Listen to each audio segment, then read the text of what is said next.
Hello, good morning and welcome to our weekly program, the Mid-Morning Pack, a program which is meant to be able to enlighten you on various issues, economic, scientific, political and social issues. And welcome to the program this morning. And my name is Paul Kagi on behalf of my colleague Mangicho Mola, who is not in today, but things are right here in studio. And as usual, today we have a topic for you. We want to handle the issue of corruption, and the topic of the day is the wave of corruption in the society. And today we have two guests in the studio who are already here. We have Mr. Ben Gadhogo, who is a political analyst, and we have Mr. Irongo Gishoi, who is a governance expert. And today we shall be putting into perspective the matters of corruption in the society. And today I'm asking you a very simple question, because we have been having the issues of corruption in our country for some time, right from various regimes. And today we are looking for a solution regarding to this matter. And my question is very simple. What could be the most effective way of ending corruption in our society? What could be the most effective way to end corruption in our society? You can post your comment on our SMS number 23814, 23814. My WhatsApp number 0721 105 105, 0721 105 105. We are live on our FB account. There is MBCI TV. Also our YouTube, we are live, MBCI TV official. Once again, welcome to the Mid-Morning Pack as we put into perspective the topic on the wave of corruption in the society. But first is that we have our analysis section, and today we are doing analysis with our guest, who is Mr. Irongo Gishoi, who is a governance expert, before we are joined by Mr. Gadhogo, who is a political analyst. But first, Mr. Irongo, how are you? How is your morning? Good morning. How is it going? My morning is okay. Yeah. Yes. Yeah, welcome to our analysis section. Thank you. It's good to have me on the show. You know, Mangicho is known in today. You can try to fit on his shoes. Yeah, I will. Now, we have various issues which are affecting in our country on various matters. Our topic is on corruption, and we have enough time to deal with that. Okay. But before we relook at the issue of corruption, yesterday the EPRA, the agency which handles the issue of our fuel in the country, announced the return of other people are calling subsidy. But by yesterday night, they were saying it's not subsidy, it's a compensation. But it doesn't matter. But the fact remains, the government has come up with measures to be able to caution Kenyans against the increased fuel taxes. Why do you think the government has changed its tune, especially the president himself, who is very categorical from the beginning, that he is against any form of subsidy in food, in fuel? And we are aware that he said the subsidy which was there, especially in the Uhuru's government, was a way of creating avenue of looting the government coffers. Where do you think the president U-turn by yesterday, or the government U-turn yesterday? Yeah, I think the president U-turn on the fuel subsidy is to caution the Kenyan Mwananchi from the runaway price of fuel. Because like we all know, when you increase fuel prices, it means you increase one cost of production. Yes. That is fuel, because all industries run on fuel to do their production. So immediately the fuel cost goes higher. Yeah. It means that it will have a negative effect on the cost of goods. So I think the president has seen, if they increase, even if by 7 shillings again, the fuel, like petrol. Petrol was said to be increased by 7 shillings by yesterday. But then they saw if we increase, then it will go past 200 shillings. So they were fearing the common Mwananchi will continue suffering. So I think that's why they reintroduced the subsidy, although they are calling it compensation. I don't know what the difference, but I hear that from the beginning, when they were trying to bring this kind of a caution, the first name was compensation from EPRA. Then they changed, I think the year 2013, then they changed to subsidy. They are back to compensation. But also, my question is, what is troubling my mind is the balance between, you know, the finance bill, the Finance Act 2023. They introduced a 16% on the fuel prices. It was 8%, then they increased another 8%, so it came to 16%. And that's why the cost of fuel shot up. Initially, during Uhuru's government, 8% was added on the fuel. But then when the government came through now the finance bill, they added another 8%, making it 16%. True. And that's why now the fuel cost has gone very high. Yeah. Now, I'm wondering, what is the balance between the finance law 2023, the increase of that tax, and now the issue of the subsidies through compensation? How is it going to work? We already have an increase of the 8% through the Finance Act, and we have now again the subsidies through the compensation. I don't know how this balance is going to be. What I understand from that point is that the government of Kenya, through the president, His Excellency Dr. William Ruto, are trying to find a cheaper fuel, a cheaper source of fuel from, I think, Saudi Arabia, according to the newspapers. But so far they have not been able to get the fuel, which will be cheaper. So by introducing the subsidy again, they are trying to caution the common man from the runaway cost of fuel. Because, like I said earlier, is that if they would have increased 7 shillings, right now, fuel is detailing at around 181, isn't it? Yeah. So if you add another 7 shillings, it will come to 189, almost 190. Yes. So I think the government saw if they increase by now 7 shillings, then the cost of production also, the cost of other goods, sugar, milk, name them, the cost of this it will increase.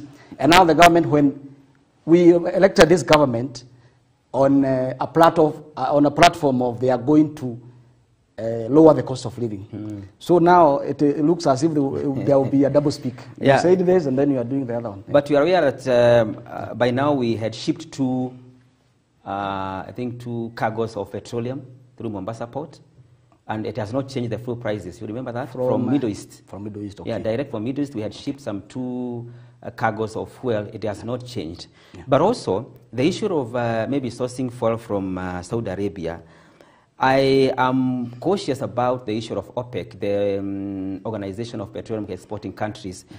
Don't you think Saudi Arabia is a member of OPEC, which controls the sale of petroleum globally? If you get a direct-to-direct sales of petroleum. Of course, Saudi Arabia is one of the OPEC countries, Organization of Petroleum Exporting Countries.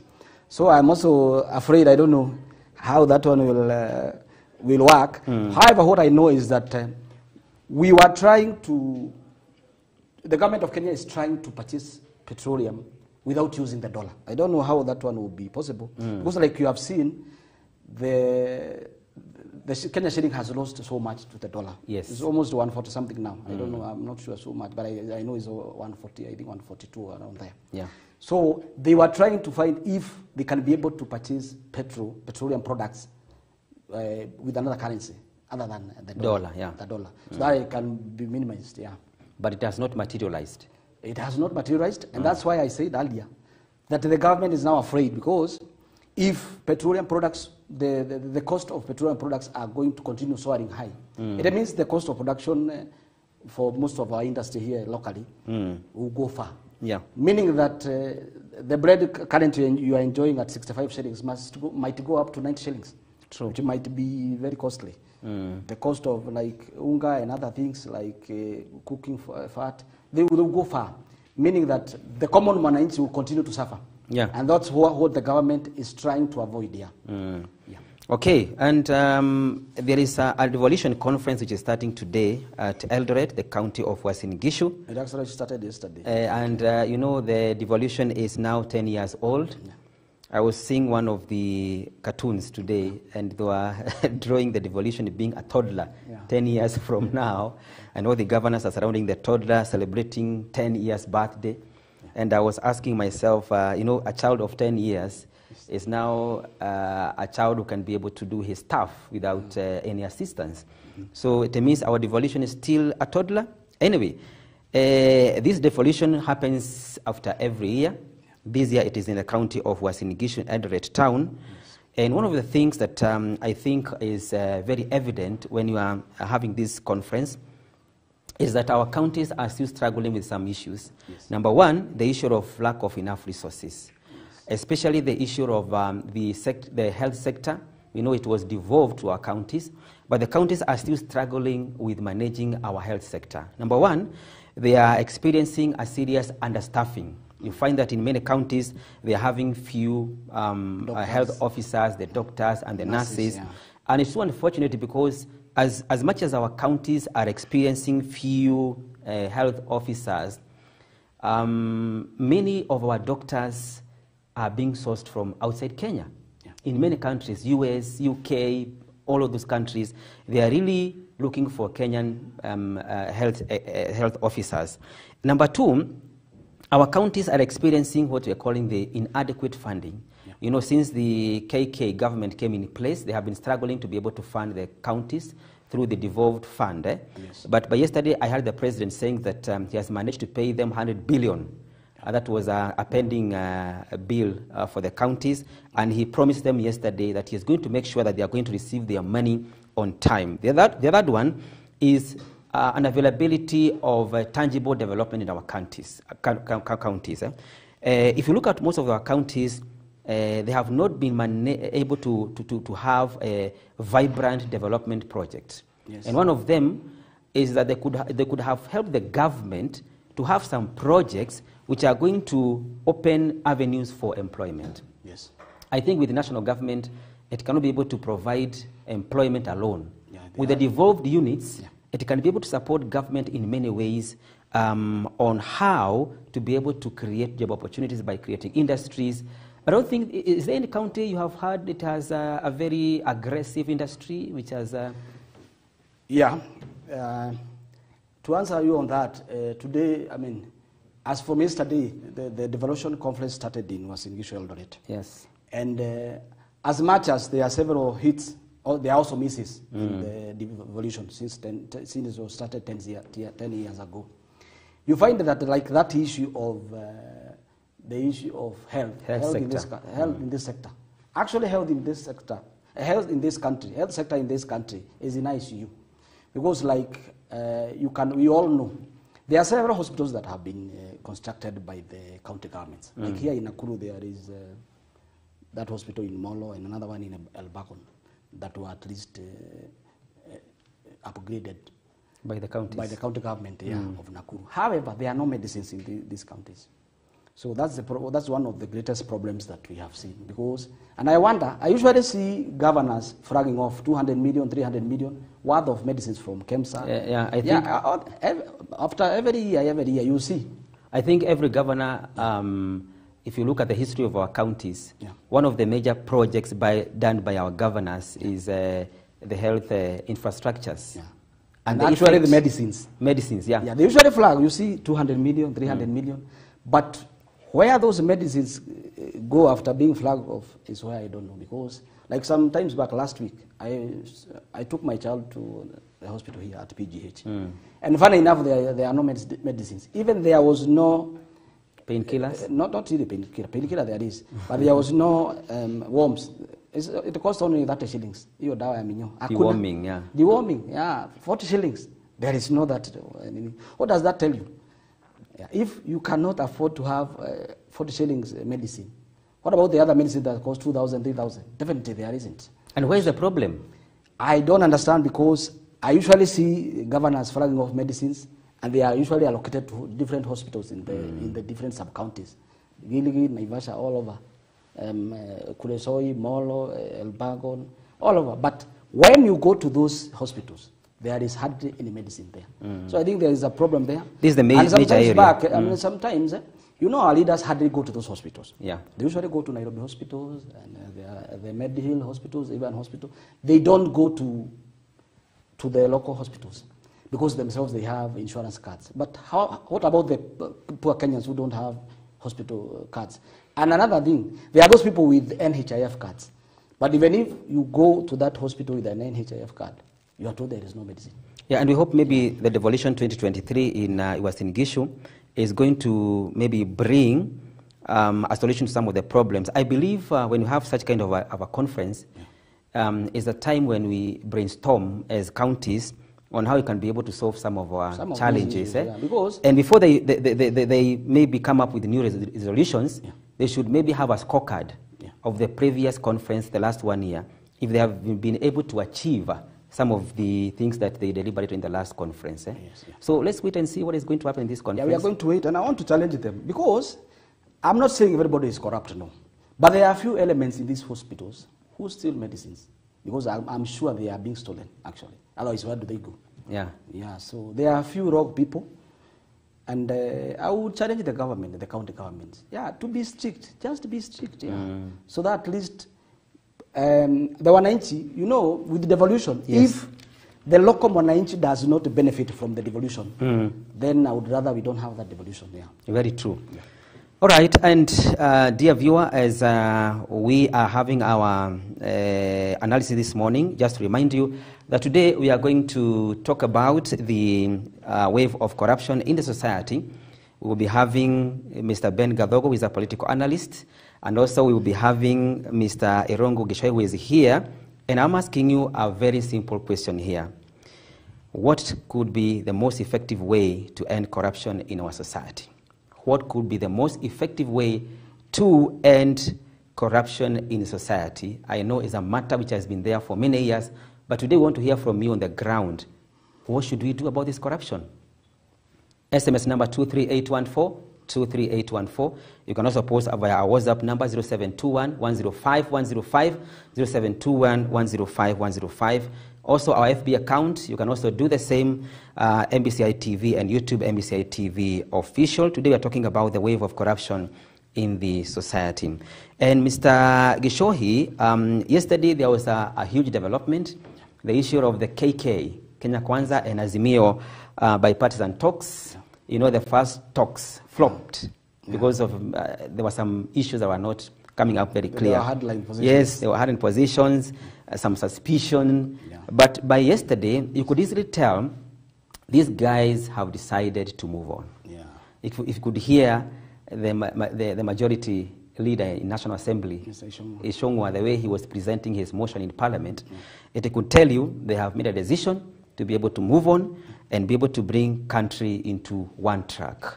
And one of the most impressive things by yesterday is the members of Parliament from the two divides, they agreed to support the motion to be able to maybe introduce what they were calling the National Dialogue Committee. Yes. And I was feeling as if it's another form of the building like initiative, BBI, in another name. In another name, yeah. And when the president was very categorical from the beginning that any form of talk which is going to happen between the government and the opposition must be inclined in the constitution. Yeah. It's not the first time that we are doing the same thing.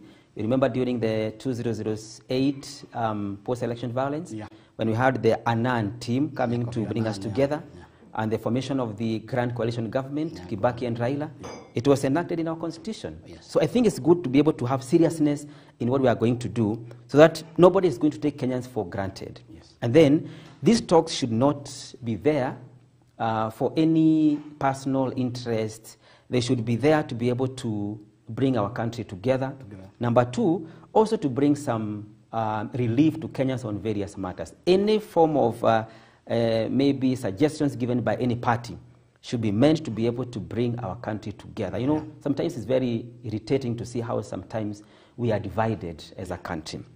And therefore, the KK Azimio bipartisan talks is taking shape, and the dialogue committee, the technical committee is really working hard. They have been given the first sitting August 21st, after they have finalized in terms of legalizing this work. Yeah. Next week on Tuesday, they will be heading to the Senate, and then they are going to submit their first report or their first sitting on August 21st. It's not far from here. And then they are going to present their progress of the talks to the two principals, President Ruto and Azimio Chief Raila Odinga, after 60 days. Yes. And then finally, they have decided to have 5 members from each side. All right? Yeah. So we are waiting to see how this committee is going to work, or how this National Dialogue Committee is going to work. Obasanjo from Nigeria was here to be able to help us to deliberate on these matters. Yes. But he's not around. These guys are going to do their job in his absentia, but he's in standby in case of any disagreement. Yeah. But I think that's a good gesture to show the world we can be able to sort our internal affairs. We are Kenyans. Yeah, what I think is that the country has not There was a little bit of anarchy and misrule. However, I think the country is still on its course. Yes. And we're able to handle our issues around there before even going to attract external people or external forces to come and deal with us, with our problems. Because there is one person who said, local call for local solutions. Very true. Because you can invite someone from abroad who doesn't know our problems. Very true. But ourselves, like we have elected leaders. We have 290 elected members of who are elected, who are given the mandate to represent the whole country. Yes. So because all of us, 50 million, you cannot be held up in a parliament to 50 million people. That's why we usually elect 290 people to go and represent us. And once you are a member of parliament, is in parliament, he represents you and all the other people. We also have the 47 senators who represent us in the Senate. So I think the dialogue is welcome, actually. We want dialogue. We don't want anarchy. We don't want lawlessness. Like, we lost over 50 people, isn't it? Very true. Why did they die? Yeah, so, I mean, plus now when there is that violence, there is maandamano, definitely you know that our tourists will stop from coming. Yeah. We saw embassies giving sanctions to their members. Don't go to Kenya, there is anarchy. Don't go to Kenya, there is violence. Yeah. Plus, anybody who wanted to come and invest in Kenya cannot invest. We have lost many investors to our neighbors here, Tanzania. Yeah, we lost a lot of investors. Investors. Actually, they were going to Rwanda, they were going to Burundi, they were going to Tanzania. So we don't want that, because when the tourists are not coming, when the investors are not investing anymore in this country, definitely we are losing. Yeah, there is a culture that is coming up, the culture of having talks after every election. Yes. Yes. I don't know whether it is healthy or we have a problem. It is very unhealthy and it is very illegal and immoral, if you ask me. And it should be treated as such. Yeah. Because why do we use 50 billion to go to an election? Only for when the election outcome is given, there are some people who doesn't agree about the election outcome. So we'd rather then, instead of using 50 billion, you just sit down and say, you are the president, you are the deputy, you are the prime minister. Instead of using 50 billion after 5 years, and some people will not agree that there is an elected leader. Like now, in 2022, we saw the elected leader was William Ruto. We went to, when the Azimio Brigade went to the Supreme Court, the Supreme Court said this person was validly elected. So we can try wait for 5 years. After 5 years, we do the election. But if after 5 years, election is done, the winner is announced, the aggrieved party goes to Supreme Court, the Supreme Court says this person was validly elected, and then other people don't agree, then I think that's a very wrong trajectory, which should not be encouraged here. Okay, away from politics, there are some issues that are cooking up regarding to our agriculture. There was a time when it was being said all over, even when we were in school, that agriculture is the backbone of our economy. 60% of the economy. 60%, and we are receiving a lot of foreign exchange through the coffee, through the tea, and sunflower, and such kind of agricultural products. Yeah. And we lost the track, and the KK government is trying to work out ways, led by Deputy President Gachagua, to be able to bring us on the track regarding to agriculture, especially the milk sector, and the coffee sector, tea sector. I don't know whether there's also also and sugarcane, which is taking. I think the one which could be easier to work on is sugarcane, because we have many people who are farming sugarcane than the sunflower. Yeah. And I think if whatever the DP is trying to advocate for, they are going to be committed to, it could be one of the major ways to be able to sprout our economy, and also to create jobs opportunities in our country. Yes. There was a time when I passed through Nyandarua a month ago, and it was early in the morning, and I could not believe my eyes, what I could see in that region. Okay. That between the time I crisscrossed Nyandarua County early in the morning, between up to around 10, I could see many people bringing their milk on the roadsides to sell them. Or they're ready to collect. No, the farmers are bringing on the roadsides, many of them. Okay. And I was they asking, are selling with a cup, or they are... No, the big containers, yeah. Or they are maybe delivering somewhere. Yes. Maybe to help. There's a road that's coming to pick them. Okay. And I think we could be serious with that sector. Yeah. Even the cost of milk would be very low in our country. We have a lot of milk in this nation. Yeah. And also, yesterday the DP was saying that they are looking for a way to be able to help farmers in coffee sector because of the so-called the cartels. And their suggestion is the government to buy coffee from the farmers. Yeah. If there's no market outside, yeah. they store the coffee until there's a stable market, but the government buys the coffee yeah. and pays the farmers yeah. as the government sorts out the issue of selling the coffee. I think that's a good idea. That's a very good idea. And one, Willie Mutunga, who was the Chief Justice, said Kenya is a budget economy. And I tend to agree with him. Because in Kenya there are a lot of cartels here. Our cartels are the ones who control almost all products in this country. Yeah. Be it fuel, be it agriculture products, be it education sector, all those things. For example, like now, I can jog your mind. Right now, as we speak, 1 kilogram of coffee goes for 120 shillings. Once that coffee is bought at 120 shillings, it is usually exported to outside country. Yeah. And then when in the outside country, they usually blend the coffee, doing what we call value addition, and then bring the same coffee to Kenya. Like Nescafe. Do you know 1 kilogram of Nescafe is Kenya shillings? 4,000. 4,000 shillings, 1,000. 1 kilogram of Nescafe. Why? They have gone with that to our coffee, and by the way, our coffee is the best in the world. Wow. Coffee from Kenya is the best in the world. So they usually take our coffee from Kenya, although now they usually blend several, like 2 or 3 types of coffee from other countries. And then they reintroduce the Nescafe. You go to Naivas here, you buy coffee. 1 kilogram of Nescafe is 4,000 shillings. Can you imagine from 120 shillings, they are making 4,000 shillings? 4,000. Why can't we, as a government of Kenya, take that coffee from our farmers, pay them like 1 kilogram, 500 shillings, do the value addition, and then maybe now sell the coffee, export the coffee, and some of it to be sold locally. And we get a lot of... So that we can also, when we sell the coffee, we get foreign exchange. When we buy the coffee at 500 shillings, we also empower our farmers because they are the ones who are breaking their backs, producing the coffee, isn't it? They are the ones who, hao ndio wanalima kahawa. Wanalimia, wanaweka dawa, wanaweka mbolea. Yeah. So that's why you see, if the country has goodwill, and I am expecting His Excellency, the President and the Deputy President, to empower these people, because like you find that our President comes from where coffee is and tea, isn't it?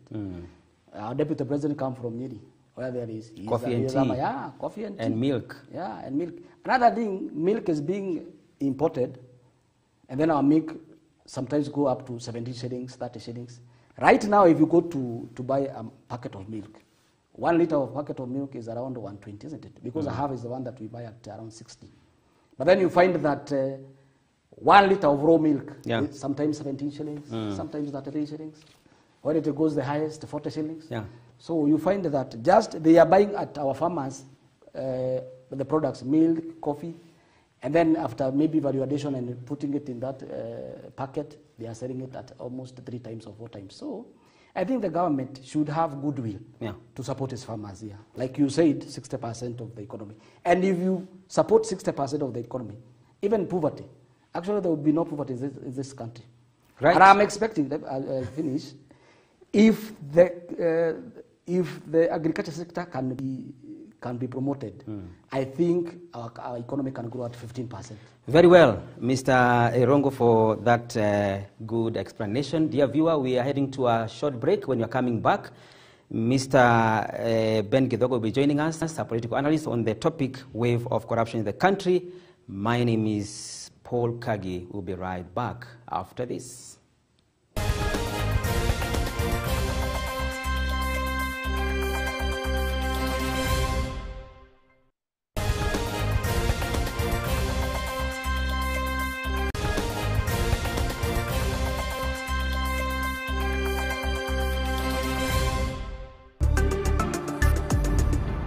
MBCI Television, transforming lives. Kilimo ni uti wa mgongo katika uchumi wa kitaifa. Akili Shambani inakufunza mbinu mbalimbali za kilimo cha mimea na ufugaji. Tunavuka milima na mabonde kukuelimisha mengi kuhusu ubunifu na teknolojia katika kilimo. Yote 9-10 ni masoko, nayo je? Tunahusika na mkulima kutoka kwa shamba hadi sokoni. Fahamu haya na mengine mengi kuhusu kilimo kwenye Akili Shambani kila Jumatano saa 1:30 usiku, ukiletewa nami Enaeli Mlinga. Looking for an unforgettable holiday experience for your child? Look no further than Kipepeo School Summer Camp. Our summer camp is packed with exciting sporting activities like junior golf, rugby, swimming and netball, promoting teamwork, confidence and fun. For children with special needs, our expert team conducts personalized assessments and provides therapeutic support, ensuring that every child thrives. At Kipepeo School, your child will unleash their creativity through the arts, music, dance and drama, fostering self-expression and imagination. Don't miss this incredible opportunity for your child to grow, learn and make new friends. Enroll now for the Kipepeo School Summer Camp, which kicks off on the 14th of August to 1st September. Visit our website at www.kipepeoschool.org or call us at 0740 000 111 to reserve your child's spot today. Kipepeo School. Curious minds, brave hearts. Firstborn Christian Church, Church on a Hill, invites you to the Glory Summit 2023, happening from 15th to 19th this August, starting 9 a.m. to 8 p.m. daily at FBCC Foldsmith, Uthiru Church, located 1 kilometer from Domboine Shopping Center. Hosted by Bishop G.K. Washira. There will be loads of praises led by the amazing and anointed FBCC praise team. Guest ministers include Archbishop Harrison Nganga, Bishop Jackson Solonka, Bishop David Ndegwa, and Reverend David Kingori. This is a great time of prayer, worship and word.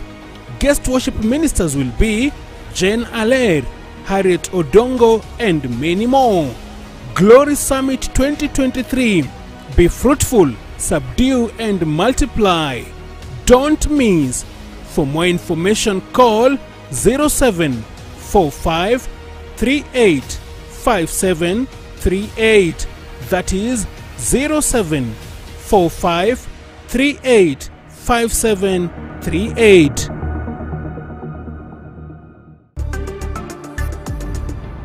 MBCI Television, transforming lives.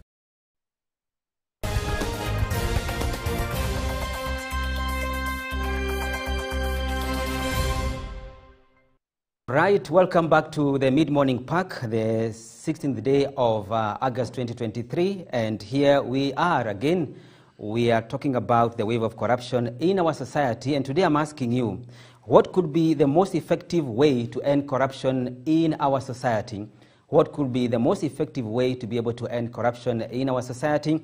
You can post your comment on our SMS number 23814, and we have our WhatsApp number 0721 105 105, 0721 105 105, and we are live on our FB account, MBCI TV, our YouTube, MBCI TV official. You can also post your comment up there. And today we have two guests, Mr. Ben Gadogo, who is not very new to us, a political analyst, and we have Irongo Gishohi, who is a governance expert, trying to put light on this matter of wave of corruption in the society. And you are aware that we have been experiencing some sort of corruption in our country from various regimes, Moi's government, Kibaki's government, Uhuru's government, now Ruto's government. We have one or two issues that have been coming up regarding to corruption. And today we want to look for a way to be able to bring to an end on this matter. It is possible. Give us your comment, 23814. Welcome our guest in the studio, Mr. Gadogo. How are you? I'm fine, thank you. Good morning, viewers. And how is it going? The going is okay. we're experiencing some peace now, and when people are talking, there's always that hope that things will be okay. And I know peace has been very close to your heart. Yeah, peace is something which is cardinal for development. You cannot develop when there is chaos. You cannot develop when people are talking at each other rather than with one another. So it's good that can see now some progress in the talks. You can see that sobriety has returned back to the country. Yes. And one of the most irritating things, Mr. Gadhogo, which has been experienced in our country is the issue of corruption, yes. Right from many regimes. And this corruption is not only felt within the government, but also even among the members of the society, in every sector. It is. And that's why we want to look at it in that diverse avenues, the wave of corruption in the society. You know, the issue of the Finland, the issue of education in Western Gishu is a societal issue. Yeah. The issue of Meru County is another matter. Even on the ground, the issue of the World Coin is another matter. The issue of the employment at the KRA is another matter. Even the Treasury. And I know you have been talking about the issue of corruption for many years. Yes, sir. What do you think now, because it's becoming too irritating, that we should do to be able to end this vice in our country? There's a lot that need to be done, because I usually say and repeat that Kenya is a historical accident, and the historical accident is that Kenya is comprised of people nations, the Kikuyu, the Kalenjin, the Turkana, name them, and everybody believes that their nation, like if you are Kikuyu and then there's Kenya there, that the Kikuyus deserve from Kenya more. Then at the end, when everybody is fighting for their people nations, they forget about the larger Kenyan nation. Yes. I usually say like 2010 was an admission by us that just a border was thrown into Kenya, a blanket was thrown, and we were told to sort yourself by the Lancaster House Constitution. So in trying to now hammer a more perfect union, everybody pulls in their direction. And I usually give an example. The Kikuyus are one people, but you get Nyeri County, then you get Murang'a County, you get Nyandarua County. Those are Kikuyus from those areas. And they try to pull the blanket towards themselves. When that happens at that level, it percolates to the lower structure of the society, to the extent it percolates up to the family level. Today, if you send a child, they look at you and wonder whether you are not, you know, if you send a child to the supermarket, they expect something in return. So we've now institutionalized and also embraced a culture of corruption from the household going up to the national level. Because remember, the nation is just a reflection of the family unit. So the moment we don't now address corruption at the family unit, we'll always find it at the national level. That is one. The second is, of course, we send people to Nairobi, and some terms that are used by some people nation is that we are sending you to Nairobi to go bring from Nairobi to bring. In the Kikuyu term, they say, ututahire. You know, you go get from Nairobi. So at the end of the day, you must ask yourself, now what happens to Kenya? And you find sometimes when you are sent there in Nairobi, as you are calling it, and you seem not to be very good active in bringing over. We are not going to elect you again, because we will say, you didn't know why we sent you to Nairobi. For instance, when the Constitution sees Kenya as one unit, where equality and equity, according to Article 10, are very important aspect of us. Where I agree to be taxed, although I don't have a school-going child at the moment, so that another person can take their children to school, because I was taken to school by people's money. You've talked about doctors. To produce one doctor, no family in Kenya can actually produce a Kenyan doctor without some help from the government. So it becomes also corruption when the government also allows the same doctor who, that mama who seeks medical services from that doctor, that mama who educated this doctor cannot even be given, you know. Services. In other countries, what they say is that age 65, you now start accessing some of these services free. Wow. Because for all that time, you've actually been paying for that services here and then. But in our country, yeah, we try. We say that we can give them 2,000. Of course, it delays sometimes. But these are people who have aid, building the roads we see, educating us, becoming experts in agriculture as we are putting it. So they are people who deserve maximum respect from us. So another thing of corruption is when individualism, you know, they just believe that I went to school, I have this degree or that degree, and when you meet, you know, the people we think are not doing very well in the society, you don't value, you don't see that actually these are the people who made me who I am today. All right. Yes. Thank you. And Mr. Gishohi, again, we want to hear from you regarding the same. After you have followed our country for some time, do you feel that we have a way out, can be able to come out of this vice? The issue of corruption in this country is actually cancer. And before you treat cancer, I'm sure you will, it's a tall order, actually. Because like my friend Kalo said earlier, is that today, the issue of corruption is everywhere, starting from our homes. Right now, Mr. Kagi, if you send your son to go and buy something, he'll tell you, Naya sweetie. You see? Now it's like you are also bribing your own child. Yeah. And a child as early as 3, 4, 5 years, he knows corruption. Because if you send your child and you don't give him something, or her, you find him grumbling. At the end, he will go, yes, but you find that he is not satisfied. He cannot go and bring something you have sent him, and you are his father. You buy him food, you clothe him, you take him to school. But if you don't give him something, that is why corruption is everywhere. And last year, I happened to be vying for a political seat. And what I saw, because it was my first time, I think I was very afraid, actually. Because every time you go to speak to people, you have like 10 people, 20 people, you are talking to them, I want this seat, I will do this, I will do that for you. They tell you, when we elect you, you will forget us. Pay our dues right now, so that when you are elected, even if you go away, we shall not have a chance to get you. They say in Swahili, tumalizane sahi. Yeah, they tell you tumalizane sahi. Ukikuwa mkubwa utaenda na gari kubwa na umeweka kioo nyeusi, tinted vehicle. So, yeah.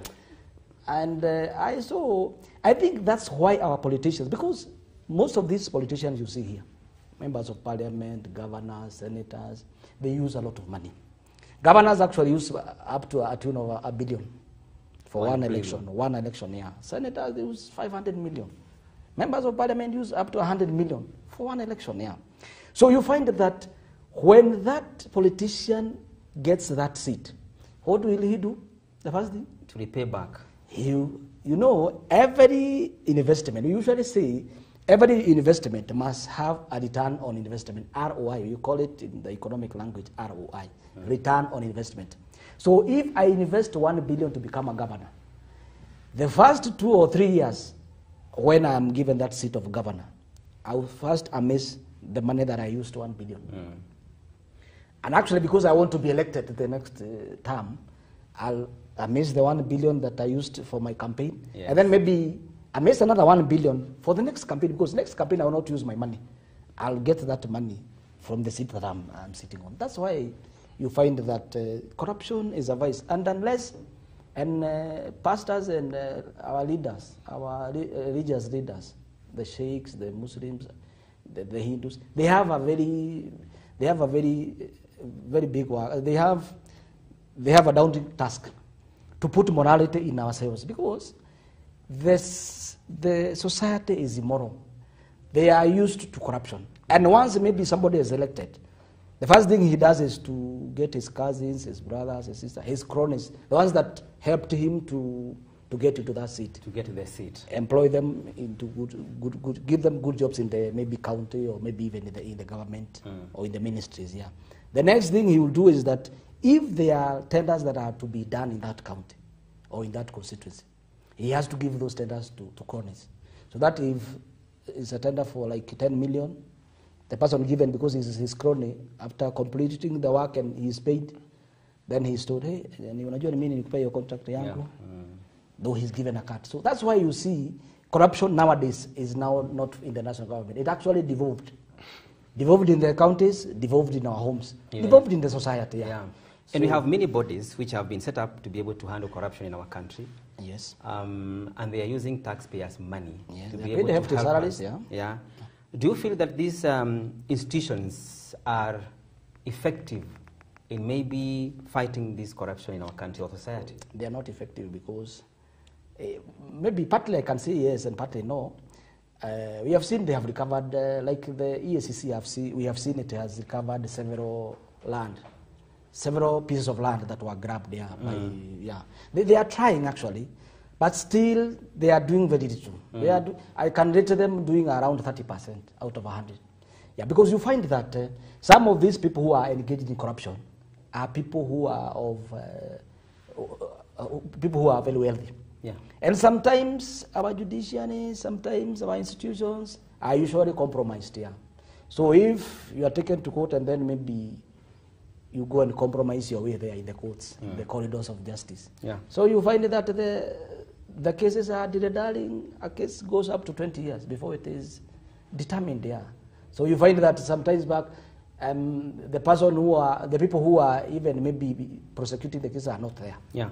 The people maybe who took this case to the courts, maybe some of them, after some time they die, sometimes become very old, they cannot be able to follow on those matters. So you find that sometimes our judicial services, sometimes they are not up to the task. And we have an independent, what we call the corruption court in our country currently. Yes. You still have doubt on that? What I have experienced, and this is my own view,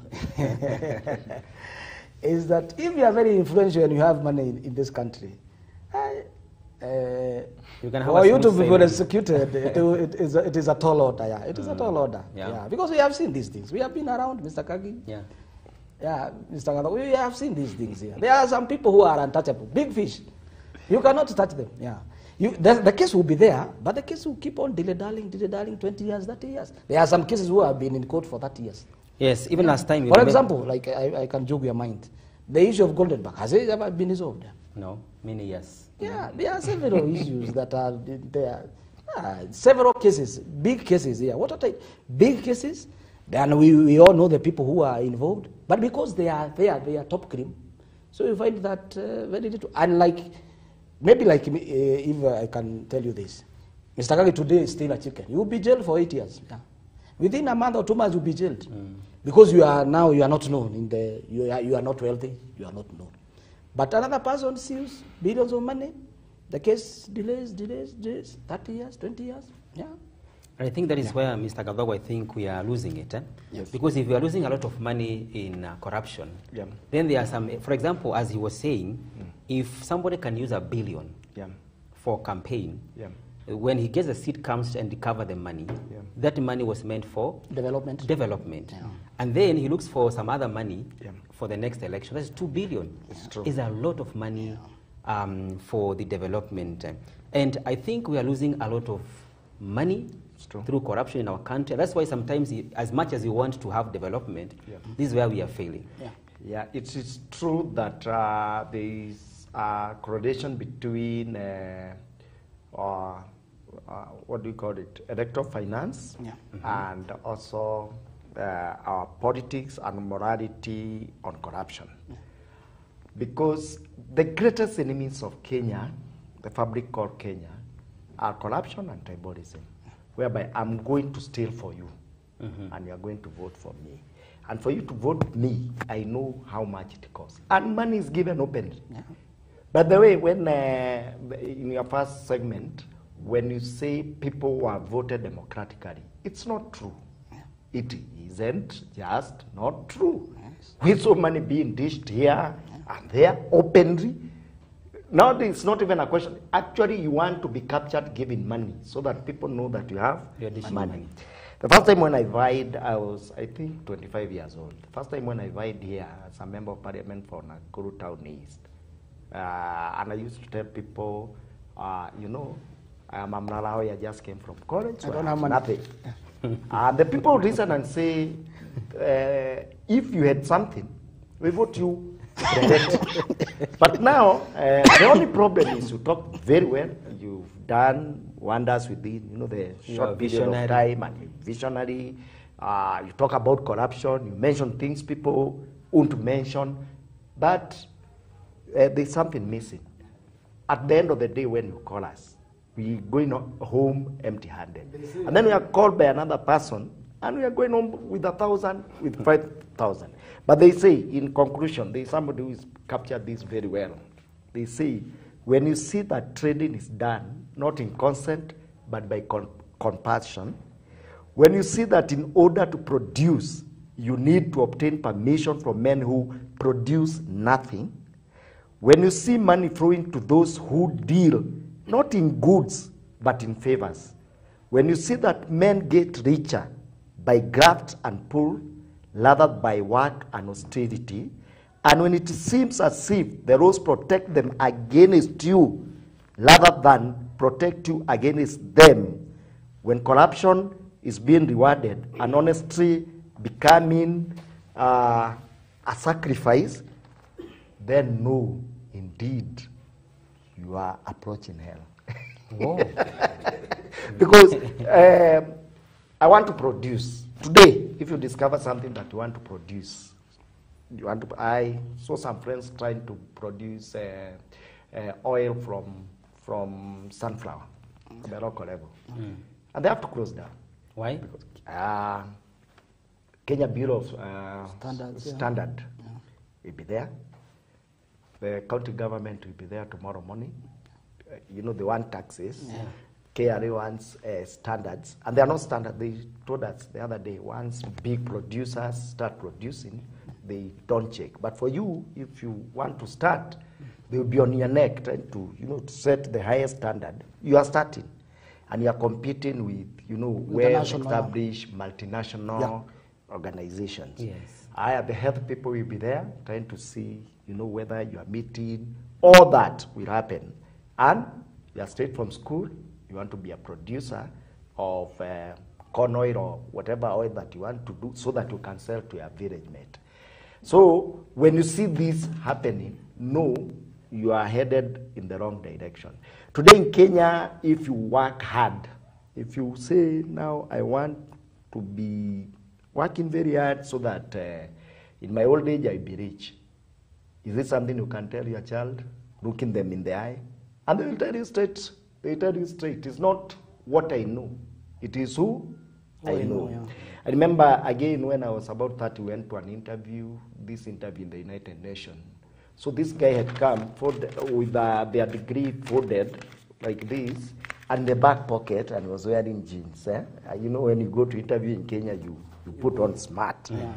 So this guy, when we asked for degrees, you know, we carried folders and all. He produced from his pocket and was giving the, as if it is a piece of paper. And looking at that gentleman, I saw the hopelessness of our society. He was not expecting to be employed. As a matter of fact, he was just there because it is a process. He expected to be told to go. And actually, he went, because even the way he was, he wouldn't He could not be employed. But looking at his papers, he was the best. He was the best amongst us. But he will not get, because the society had put into him that unless you know somebody, and he kept on telling us during tea and all, do you know anybody? Do you know anybody here? How much do they eat? You know, and we are here innocently thinking in this interview it's about the best. We went to the next stage. He was not there. So when you see all these things happening, you don't have a society anymore. And how do we fight it? Because that is your question. We must re-educate the younger people, and it becomes strict at home. You know, we've lost this father figure in the family who would send you and expect you not even to question him about what else you get. We become, instead of you bringing up the children with the moral fabric that your parents passed on to you, we introduced something else whereby a child will question you, and you think by not telling them this is wrong, you are becoming a good person. Okay. Corruption must be fought from the household. Yeah. And then now we come to now the voting and electioneering, whereby if somebody is corrupt, I usually say it's not baptism. Yeah. You've just introduced him to a bigger pool of fish where now he can take without actually being seen. Yeah. No wonder we lose 2 billion daily in Kenya. Where, how do we lose the 2 billion? We lose the 2 billion at the these government contracts, as you put them. Yeah. That's where we lose the 2 billion daily. Every day, yeah. If any person in Kenya was to come and tell me, I'm going to deal with corruption, I know we'll deal with public debt within a year. I know we'll be able to recover all that. But it will not be touched. Do you know why? Because we are going to question. It's like putting down the entire edifice here and try to build this house afresh. Yeah. Because we build all our governance on corruption. And when you talk about those ACC, those are flowery institutions. They are meant for you and me, not for them. For them, Mr. Irwango did mention Goldenberg. All the 7 key suspects died of old age. Yeah. Mr. Magari was the last to die at 77. So they died of old age. And despite Goldenberg, mopping the inflation of Goldenberg took about 20-25 years. Yeah. The money that had been printed during that campaign of 1992. Because when I left the country, bread was at 2 shillings and 50 cents. When I came back, bread was at 15 shillings, and that was a period of about 5-6 years. So the effect of corruption, if you wanted to look at it in Kenya, study Goldenberg. It has all the aspect of corruption, where all the key suspects, Mutu Kabisa, this one participated this way, this one participated this way, this one participated this way. All of them died of old age. And actually it brought all these militia groups, you see, it brought the economy to the nails.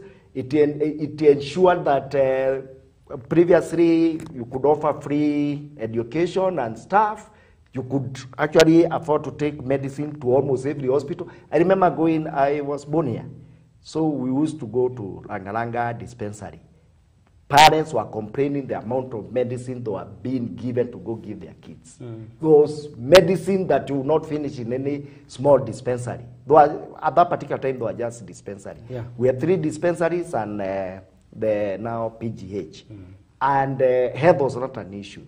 But after that, what happened? After Goldenberg, what happened? Yeah. All those things started. Not there. Yeah, they are fragged. You frag medicine, but those medicine are not going to end up in hospital. They are going to end up in private chemists. And the doctor will tell you, either haipatikani hapa, lakini in this and this dispensary, in this and this chemist, you are going to get it. So what has just happened?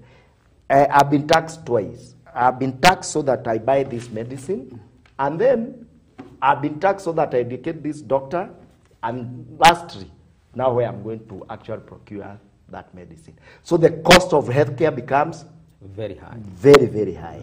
So preventable diseases that would ordinarily have a cure. People die of very preventable diseases, illness and diseases.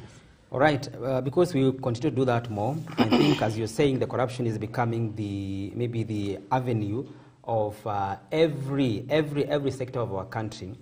Vincent Kimutai went to the ground to talk to the audience regarding to this matter, and therefore I want to invite Vincent Kimutai to tell us more about what public said about the corruption in our society.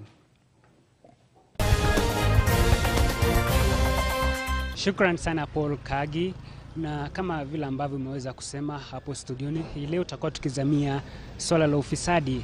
Katika siku za hivi karibuni kumekuwa na ongezeko ya visa vya ufisadi humu nchini, ambapo tumeweza kushuhudia katika kaunti ya Uasin Gishu ambapo kumekuwa na madai ya ufujaji wa pesa za wanafunzi waliokuwa wakitarajiwa kusafiri kuelekea kule Finland pamoja na Canada kwa ajili ya masomo.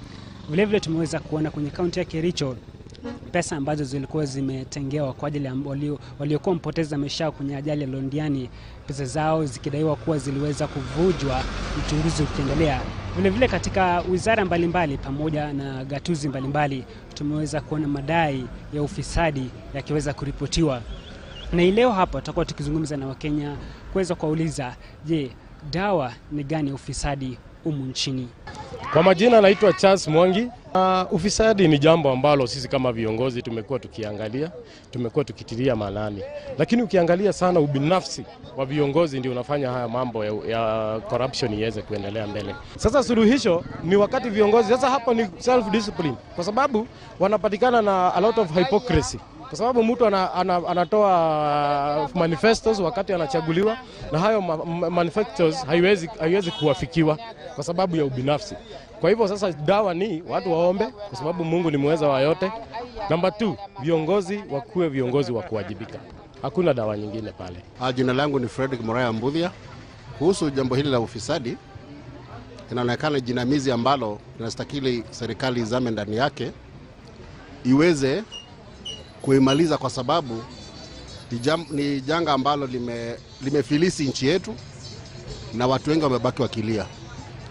Mimi maoni yangu na mapendekezo yangu ni haya, kwamba mtu akipatikana ameiba pesa za umma, iwe hakuna mambo ya kesi. Kama imethibitishwa kwamba ameiba, na kitu cha kwanza ni afutwe kazi bila masharti yoyote. Afutwe kazi jambo la kwanza, na apoteze marupurupu yake yote, hata pesa za uzeeni zote zipotee. Na baada ya kuwekwa ndani, hata kabla ya kuwekwa ndani, mali yake iuzwe na fedha zote ambazo zimeporwa zirejeshwe, kwa sababu inaonekana kwamba mara nyingi nchini Kenya mwizi ambaye anaiba pesa nyingi hahukumiwi hata kama mwizi mdogo wa kuku. Kwa hivyo naona akipatikana na idhibitishe kwamba ameiba, kitu cha kwanza nimesema afutwe kazi, kitu cha pili afungwe, kitu cha tatu mali yake ichukuliwe, itwaliwe na serikali na iuzwe, ili fedha zirudi mahali ambapo zinatakikana. Tukiangalia mambo ambayo yanaendelea katika kaunti ya Uasin Gishu, ni jambo ambalo ni la kusikitisha sana. Na wale serikali katika kaunti hii ya Uasin Gishu, kuna senator na kulikuwa na governor. Governor yule wa kwanza anasema ya kwamba aliacha pesa. Huyu mwingine anasema ya kwamba hakuona pesa. Hawa wawili wanastahili kwanza wafanyiwe uchunguzi kamili, na ambaye atapatikana achukuliwe hatua hizo ambazo nimesema. Jina langu naitwa Rose Mudhoni. Mimi ni mwanabiashara, napikaga chakula hapa mashambani stage. Sasa hii ufisadi hata sisi tunashindwa ni vile kunaendelea. Ushuru ikiongezwa, pesa tunaogopa inaporwa. Pesa ya kusaidia watoto nasikia zinakuliwa na wale wako juu. Si watu wa maskini wanakula, maskini wanaporwa na wale wakubwa. Sasa hii dawa ya ufisadi, mimi nafikiria ni wakatwe mikono wenye wanaiba. Juu tunaumia sana. Sasa kama hao watoto wa huko Eldoret, pesa tunasikia walitoa, waende ng'ambo wakasome. Pesa hakuna, zimeibiwa. Sasa tukitaka serikali isaidie na ifuatilie hiyo pesa kabisa, na wafuatilie na wachukue hatua kali, ili wengine wameandikwa huko juu waogope, hata wakikula pesa ya raia waogope, ndio Kenya yetu iendelee. Mimi naitwa Ibrahim Mbote. Kazi yangu ni ya kuuza beti hapa Gikomba, Nakuru. Maneno ya ufisadi ni kitu ambayo kwa maoni yangu ni sheria zetu. Sheria zetu ndio mbovu. Shauri unakuta unaambiwa kwamba ukifanya kosa hili unapigwa faini hii. Na mimi naamini ya kwamba mtu akifanya makosa makosa inatakiwa iwe punished. What we have done in Kenya, we have monetarized offenses. Ukifanya kitu hii unaambiwa ni 1,000. Ukifanya makosa hii ukienda kotini milioni 1 fine. Inasemekana uwe funzo kwa wengine. La, mimi kwa maoni yangu, mtu akifanya makosa, sheria zile zitakuwa zimewekwa mikakati ya kwamba hata kama ni warning, unapewa warning mara ya kwanza, labda ya pili na kitu fulani. Mara ya 3 na ya 4 huko unafungwa bila fine. Bila, because ukifungwa bila fine, ule mwingine anasema nikifanya hivi nitafungwa. Lakini sasa unasema makosa hili hapo unapigwa fine, watu watakufanyia harambee. Watakuchangia pesa. Na utatoka, hiyo fine utapigwa, lakini kama unafungwa na hatakubali kufungwa kwa niaba yako ambao ulifanya makosa. Kama vile mwenzangu hapa amesema, kuna makosa imefanyika na sheria zetu ndio ziko na shida. So I think we have to go back. Tuangalie sheria zetu ni wapi zinapatia hawa wakubwa liwe. Mawakili kama wabunge wetu wengi ni mawakili. They know how to play about with the law. So kama mnyonge hana mwenyewe, hata ni sheria ni kama zinamfinyilia, lakini mtu kama kuna wengine sio wanafanya mada. Na wanaenda kotini wasema katiba inanikubalia nifanye kesi nikiwa nje. You have murdered somebody bwana, wewe na wewe kaa ndani ama uwe murdered. Lakini sheria zetu ndio naona kwangu ndio zina shida. Sioni dawa sababu hata ukisema ukweli bado ukweli itakikani. Bado tunaumia kabisa. Kama sisi lazima tukate usuru. Venye unaona natembea hivi nimekata. Fisati nayo itaisha.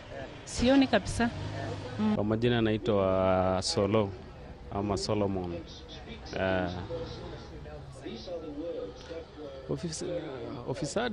Ofisadi yenyewe ni kitu imetusumbua sana kwa muda kwa hii Kenya. So mimi naona dawa tukifunga hii watu, alafu sasa wengine nao tuwafanyie maombi. Alafu venye kulikuwa kwa ile nini ya kitambo ile ya Uhuru Kenyatta yenye ukiiba pesa unatozwa fine fulani ama kiwango fulani cha pesa. I think watu watalana.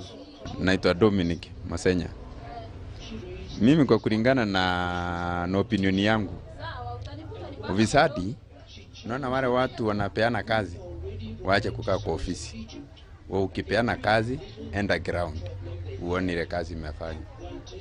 Kama haijafanywa ukiraka down, uite engineer, contractor wote na hesabu inafanywa hapo. Lakini kukaa kwa ofisi unapeana unakaa hapo, hakuna kitu utafanya, watakula tu baada. Hiyo ndio dawa tu. Majina yangu naitwa Ndegwa, mfanya biashara Nakuru. Dawa ya ufisadi mahali imefikia because ni kama imesumbuana sana. Mimi ningeomba serikali, mtu ambaye anajulikana hako na ufisadi, ile mtu ashikwe, na akishikwa akiwekwa ndani wengine watakuwa na uoga, na sio awekwe ndani tena aende apeane hongo huko atoke. Yule mtu akosekane na achukuliwe ile sheria inafaa, sababu iko sheria ni kufanya tu ile slowness, na iko sheria ya huyo mtu akishikwa vile anaweza fanywa na ufisadi itakuja kuisha.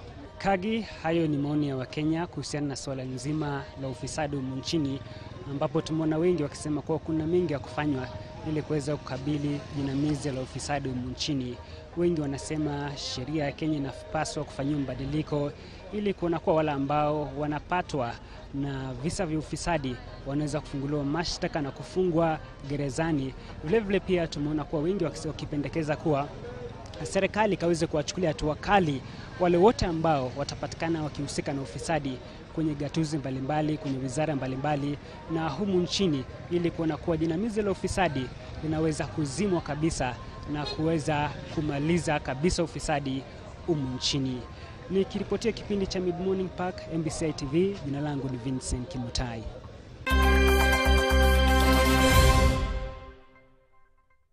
All right, thank you so very much, my colleague Vincent Kimutai, for that elaborate voice box. And my guest, you have heard what they have said on the ground. I don't know whether you have picked some 1 or 2 things that you can be able to comment about.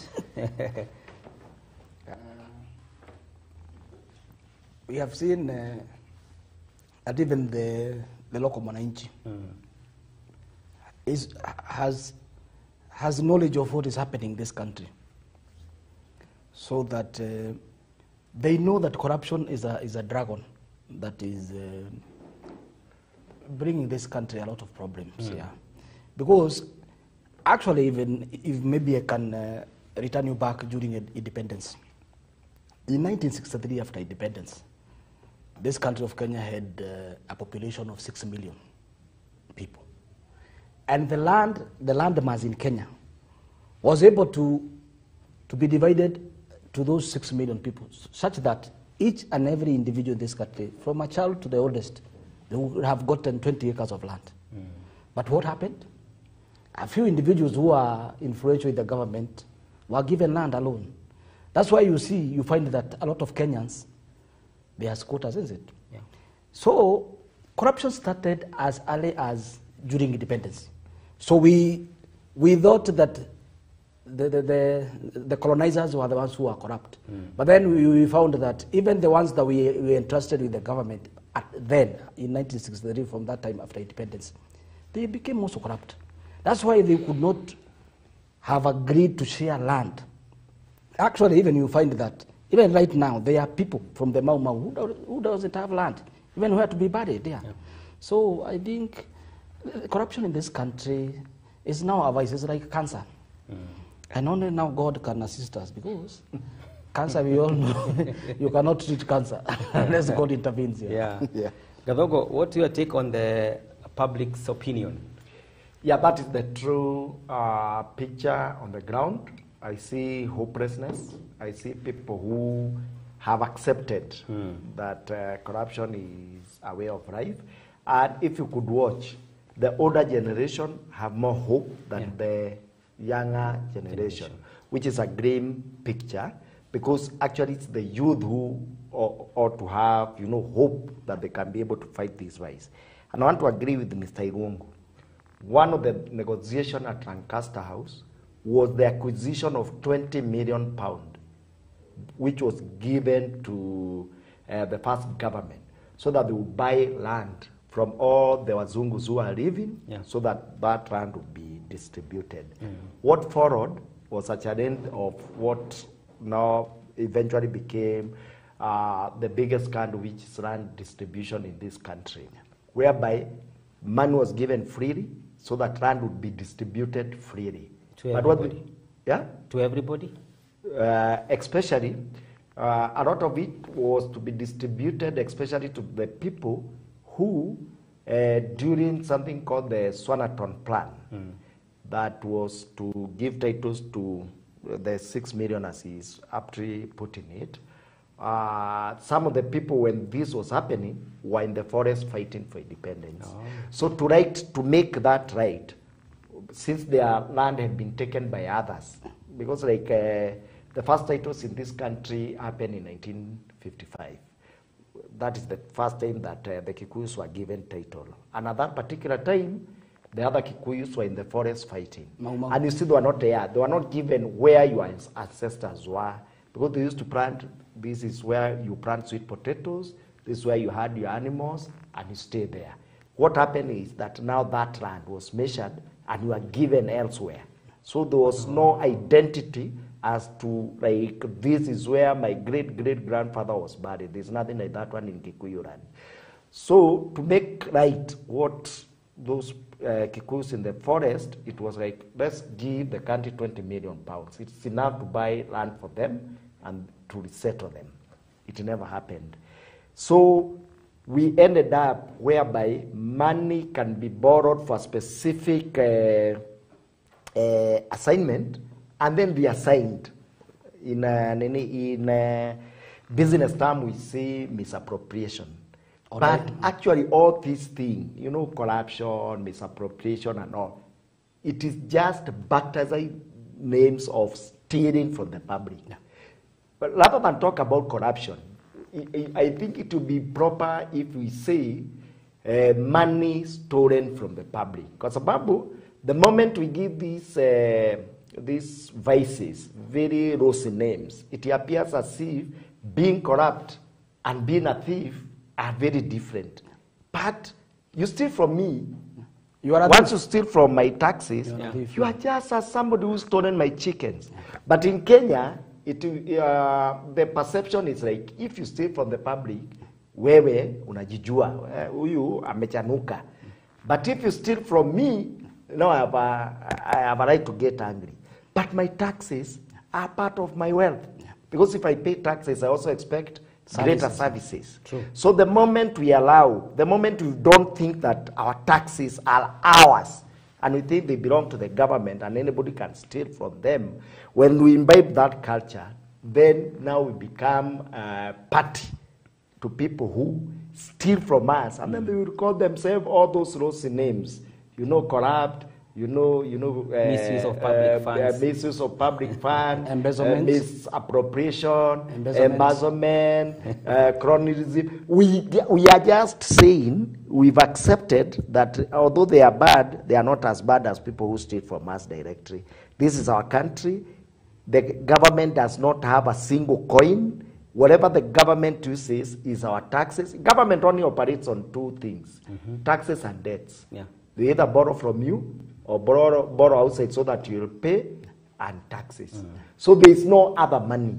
If you don't protect it, it's just like the way you'd open your house and anybody can come and pick anything. Yeah. So if you allow corruption to thrive or stealing of public funds, don't expect medicine at the hospitals.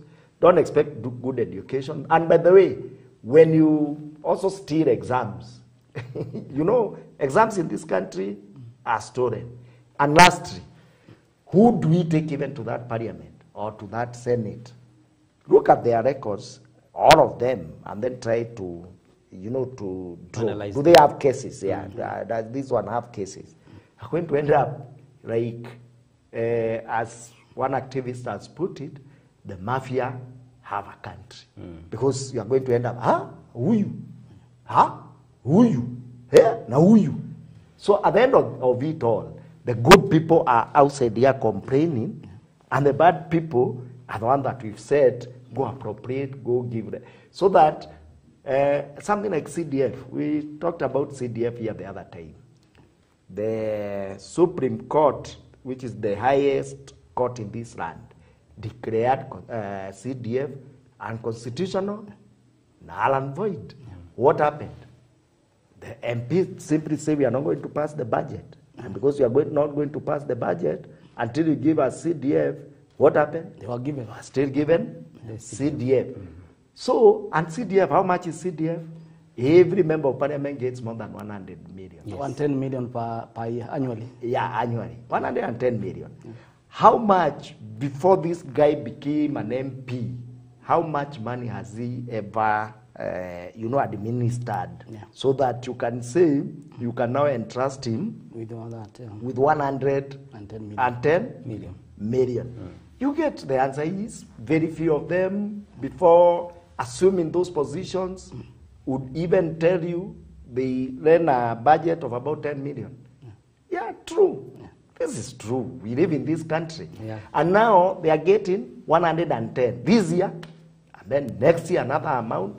So the issue of nani alimfanyia campaign, whether they will do the job or not, or what, you get your you get. So one, corruption gives us corrupt leaders who we entrust with the issue of going to check. A member of parliament major duty is not CDF management. At all, we have a CDF manager. A member of parliament cardinal duty is to know that the executive last penny was spent on the behalf of the electorate, and how much did they got value for their money. But how many MPs, even if you look at all the registration, talk about corruption, talk about government spending? They just be told, we gave you 110 million.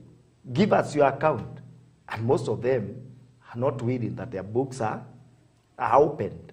So we have even institutionalized corruption that, as my brother Irungu said, that a governor will spend 1 billion, knowing full well they are going to recoup that money and get return on investment on their 1 billion. So you find that we could get very good governors, very good members of parliament, very good senators. Omtata is very lucky. Either from just nothing, he's now a senator. Yeah, but through he's his only activism. one. Activism, yeah. He's only one. Activism. And has he been able to, you know, to jostle the entire establishment? Because that is the work of members of parliament.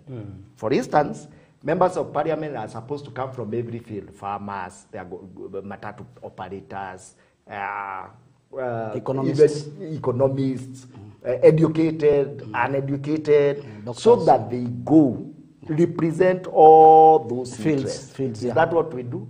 No. No. We only vote for you if you are able to bribe us more, If you have if money. you have enough goons around, so that you can be able to cover your opponents. As you say that, Mr. Gadogo, there was one thing that I was checking yesterday and even in the morning, which is a bit suspicious, that there is the Anti-Corruption and Economic Crimes Amendment Bill to 2023.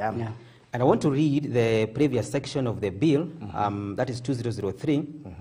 It says, which has been implemented, as we said, during the Uhuru's regime. They were using this clause in our constitution, that a person who is convicted of corruption or economic crime shall be disqualified from being elected or appointed as a public officer for the 10 years after conviction. Now, they have brought an amendment in Parliament which saying, now what I have read is what is in the Constitution. They have said they amended to delete, you hear that? To delete the provision providing for the disqualification of persons convicted of corruption or economic crimes from being elected or appointed as a public officer. So there is no moral standing anymore. And actually, go to our jails, because we usually go there. Do you get any rich person in jail? Very hard. No. You will There not isn't. get a rich person in Kenya. There isn't, yeah. It means if you acquire, no matter how you acquire your wealth, you are not going to face justice in this country. So justice is for sale in this Of republic. course, yeah. So they are just saying now what they would want to see. They would want to see a country where corruption thrives, and where corruption is a way of life and institutionalized. Institutionalized meaning that once you steal from us, you don't need to worry. Because now you can be appointed anywhere else. You see Obama, when Obama first said, I want to become the president, the American government invested heavily in knowing who Obama was. The first thing they did, you came from Kenya, you are telling us your father came from Kenya. We are going to visit that Kenya. You said you came from a village in Kogero somewhere. They went to Kogero. Show us, so that we start now seeing whether we can vote for you or not. What due diligence is done in this country? We don't do any due diligence. As a matter of fact, we say, huyu amejipanga. Kujipanga in Kenya simply means you've stolen from the public and you want to give us tokens of that. And we are sending you to Nairobi or wherever go and steal more. to go steal more. And bring. So that ukuje kama umejipanga vizuri. I've been told, I've heard about more than twice. And sasa next time, ukuje umejipanga vizuri. Kujipanga vizuri simply means don't go bring, the peanuts that coins. You with go a heavy actually wallet. with a heavy pocket, because you seem to be an okay guy. But the only thing, haujajipanga.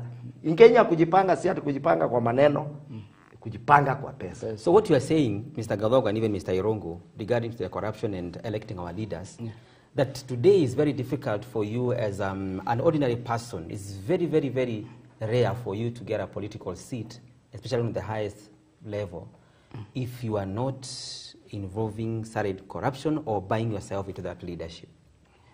That's is it possible if you don't have any coin? It is impossible to be elected in this country. Unless it's an MCA position, Unless where you are now, a campaigner to these other higher seats. Yes. Yeah. They help But you to be elected like a member of parliament or senator, women rep, governor, you must have money. Yeah.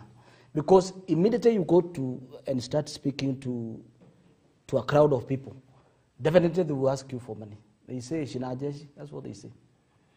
So they cannot allow you. What about this scenario? You know, in a country like US, as you're talking about Obama, is whereby you want to be viable for a president, and then you place your agenda there. Yeah. And then after you place your agenda, you have a foundation where people bring their resources, yeah. Because they especially believe for in presidential. Yeah. If they believe in you, yeah. Here, instead of you of the party giving you money, you give the party money. There's a lot of corruption when it comes to nomination, when it comes to all that. There's a lot of even gender-based violence to women candidates that happens before they get that ticket of especially a winning party. So the end result, what you end up with, are people who are battered, are people who don't believe, you know when you come from fire, you don't want to go back there. So, and we even bribed our members of parliament to be, they are among the highest paid in the world. Kenya. So that somebody who was earning like, let's say 50,000, 100,000 per month and taxed, so they are taking home about 70,000, being given like, let's say 1.2 million, Africa, mortgage and all that. So there's a lot of competition, not because people want to go there and serve, but because people want to go there and get all this free money that comes about with leadership. You go to America or you go to other countries, people are riding bicycles to office, saying, I don't want to be questioned about fuel and about everything else, so I better ride my bicycle. And be at peace with public. Yeah, at peace with the public, because everything is scrutinized. Yeah. What is scrutinized in this country? Nothing. Nothing is subject to scrutiny so long as you are singing the right songs. And we've sing the right songs, you will not be questioned. You start singing off-key, now we come for you. We come for you at night. We come for you on Friday, when you cannot get the services of a court or a lawyer, so that we are actually telling you, actually behave, or we'll come for you. Yeah. So, from the young people who are expressing themselves, do you believe that that young person can actually go and fight corruption? And he believes that corruption is actually a very important way of life. And he's saying corruption is so big that actually it cannot be fought. We must now re-energize ourselves. We must now see corruption as the greatest enemy of Kenya. People say debt. No. Corruption is the biggest problem we have in Kenya. Because from corruption, all these other things now happen. Yeah. We've stolen from ourselves to the extent now we must borrow so that we exist. But we are borrowing so that we can steal. Not that we can repay and get dividend from that borrowing. We are borrowing so that we can One of the measures put down by the KK government regarding to fighting corruption in our institutions is the collapsing of all the pay bills by the government to one.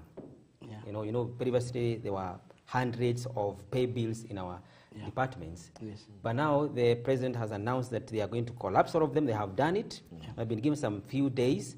Then we have one pay bill for all government services. Do you feel it's going to help in fighting loss of public funds? Yeah, it will, although it will not do that 100%. But to some extent, yeah, it will do.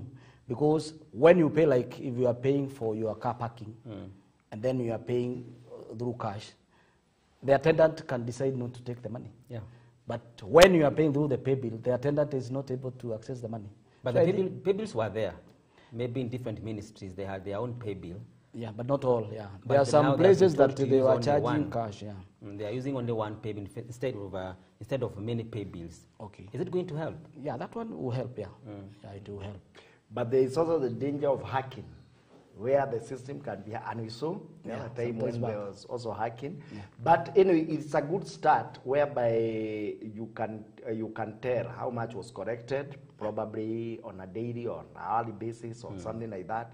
It can help streamline the losses from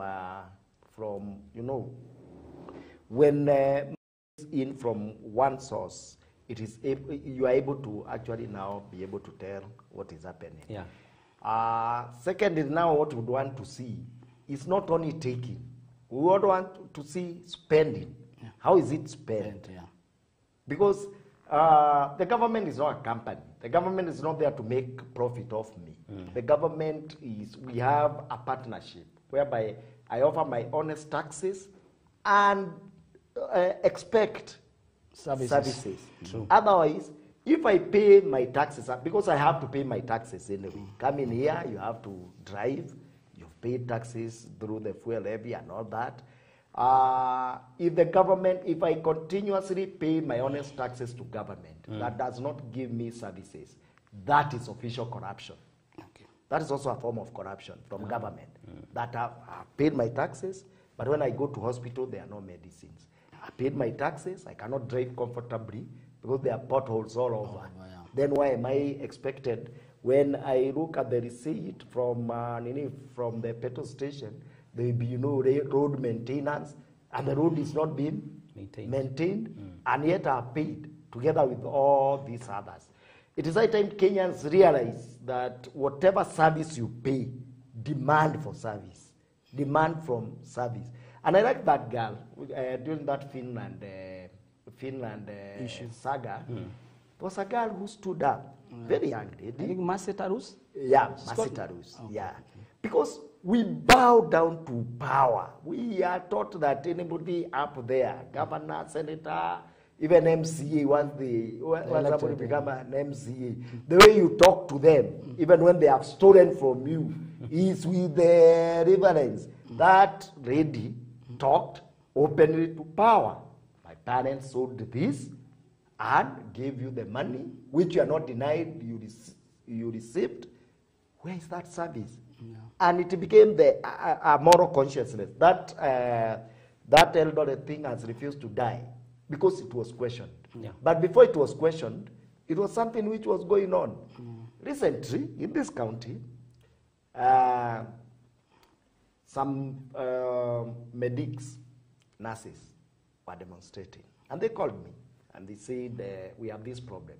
We just received letters that our services are no longer needed from Monday. The letter is coming on 29th, and by 1st, they are not expected to be reporting on duty. Took them to court. They obtained a court order. And by that time, others had been recruited. So now we have a situation in this county, and it's good to mention these things. And I told them I had to sit with them for about 3 hours, convincing them that go to court, because it's only in court where you can get justice. But if you demonstrate and go home, the corrupt networks are going to ensure that you actually stay at home.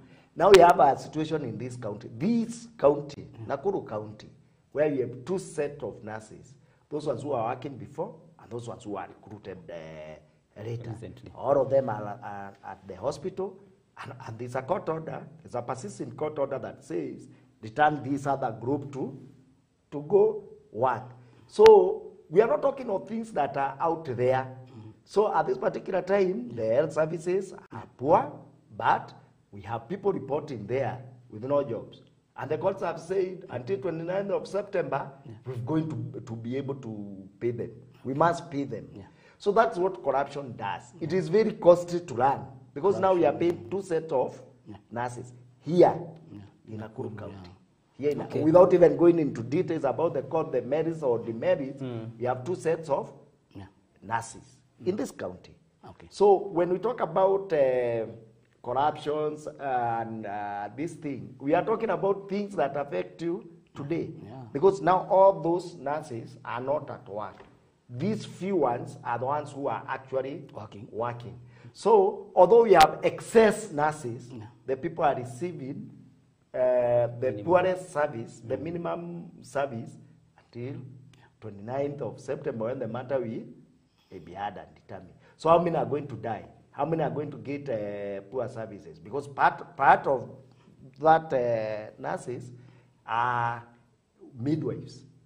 So, you know, when men meet, they forget that women are also busy giving back to, you know, future human resource. So how many are receiving the kind of services that a woman requires so that they deliver a healthy baby?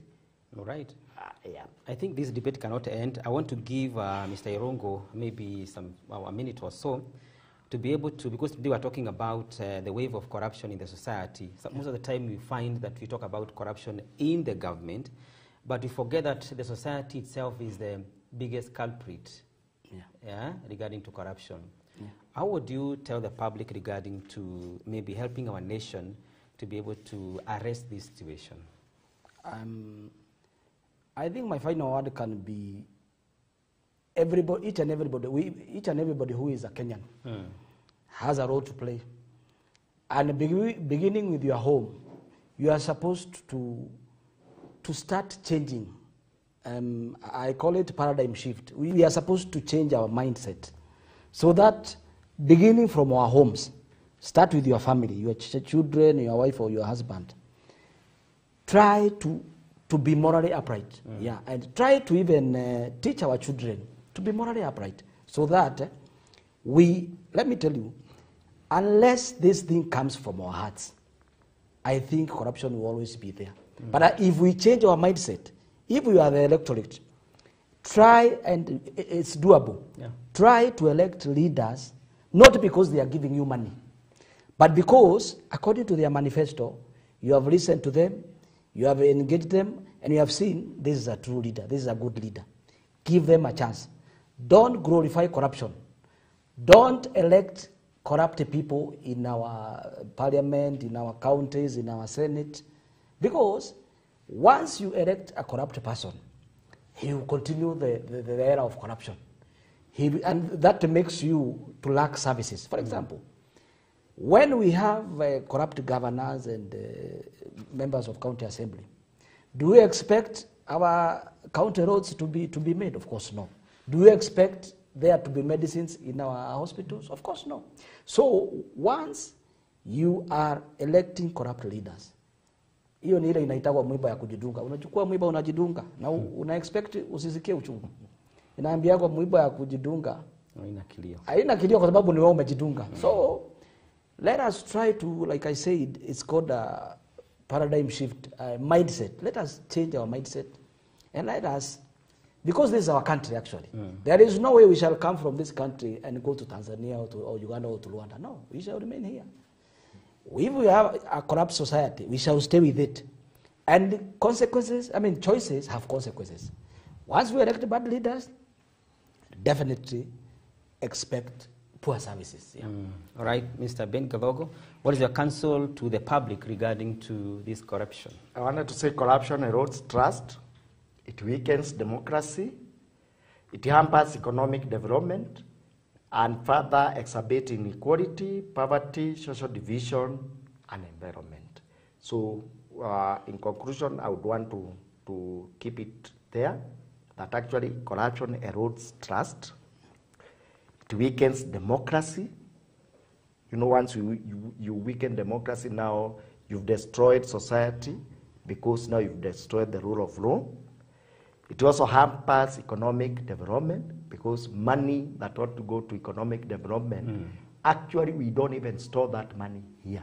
We are weakening the shilling because we steal from here and then go store it outside the country. So we have shortage of money which is now being used by other people outside this country.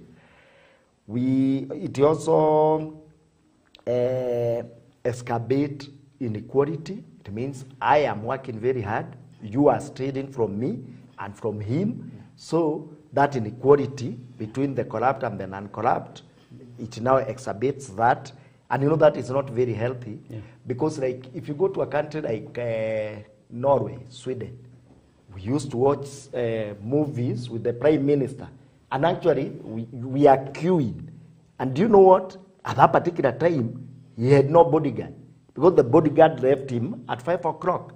And there is no way he can be able to employ that bodyguard on his own. He's coming to watch the movie just like the rest of us in a movie theater with no bodyguards or anything. But in this country, just elect an MCA. Tomorrow, there will be goons this side and goons this side. There will be praise choirs on the front and he become a small, you know, demigod at the village level. So that is inequality. It also bring about poverty and social division, in that everybody wants to get there, not to work, but everybody wants to get there. So that is where the pot is. The golden pot is there. And lastly is to call upon now institutions that can actually fight this vice. The churches, civil society, even what do you call it? Even family get together. Let's talk corruption. Let's ask ourselves the hard questions. What ails Kenya? Is it debts? Is it tribalism? Is it corruption? And then come out with now ways of trying to fight the vices that attack Kenya. And I'm very happy my brother Irongo has said we don't have any other country. And there's no other better country than Kenya. Right. I want to thank you, gentlemen, for finding time to join us in the Mid-Morning Park this Wednesday. And I want to thank you for your wise counsel all throughout the program. I want to thank you also, viewer, for the time that you have spent with us on this program. On behalf of my colleague, Mangicho Mola, my name is Paul Kagi. I'm wishing you a very blessed day ahead of you. Bye for now.